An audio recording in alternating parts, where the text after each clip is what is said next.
મહુવા તાલુકાના મોણ પરથી ડુંગર જવાનો મુખ્ય માર્ગ ન બનવાથી લોકોમાં ભારે રોષ જોવા મળ્યો। ડુંગર પરથી મોણ પર જવાનો મુખ્ય માર્ગ તંત્રની બેદરકારી સામે આવી રહી છે। એવામાં તાલુકા પંચાયત તેમજ જિલ્લા પંચાયતની ચૂંટણી ઉપર આવી રહી છે। અત્યારે અમારે અહીંયા વર્ષમાં 3 થી 4 ફેરી ટાયર નાખવા પડે છે ગાડીઓના, તો હવે આને શું ઉપાય લેવો ભાઈ? ખાડા ખડબડિયા બહુ થઈ ગયા છે ને બહુ ગાડીઓ વાળા પડે છે ને એકા બીજી પાર્ટી એમ કહે છે કે આ પાર્ટી આવે તો આ કરે ને ઓલી પાર્ટી આવે તો ઓલા કરે।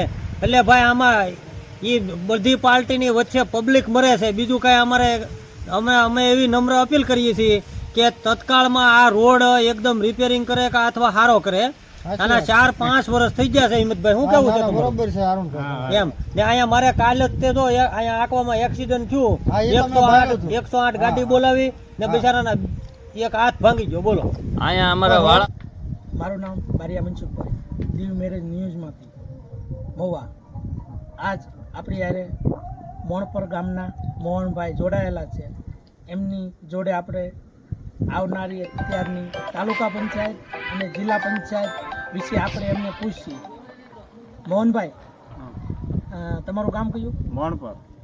અત્યારે આપણે તાલુકા અને જિલ્લા જે પંચાયતની જે ચૂંટણી આવી રહી છે એમાં કેવો માહોલ છે?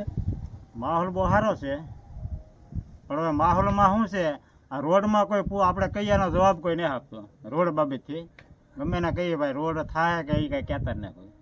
કેટલા વર્ષથી રોડ આ તમારું કામ અટકેલું છે અને કેટલી સરકાર વહી ગયા રોડ નથી બન્યો એમને? આ 5 વર્ષની ડેટ પૂરી થઈ ગઈ રોડની, હજી કોઈ જોવા આવતું નથી અહીંયા।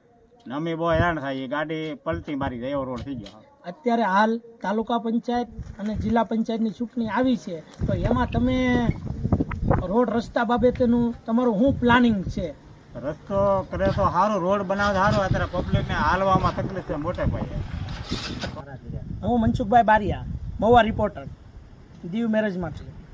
આજ આપણે જે વાતચીત કરવાની છે એ મોણ પરથી ડુંગર પર ને જોડતો મુખ્ય માર્ગ, એમાંથી આપણે માણસો જ ભાઈ જાણશું કે આ રોડની હાલત શું છે। તમારું નામ ભાઈ? હિંમતભાઈ। આ રોડ ક્યાંથી ક્યાં જાય છે? આ રોડ મોણ પરથી ડુંગર પર રોડ અડે છે। બસ જોવો આનો આ રોડમાં કપચેમાં તમારા રોડમાં લેવે ને તો આને આ કાંકરી હાલ છે મોટા ભાઈ, આને આ કાંકરી આમ જોવો અંદર ઓછું કરો, આમ જોવો જ્યાં જોવો ત્યાં નકરા મુઠ્ઠા જ ભરાય, આમ જોવો।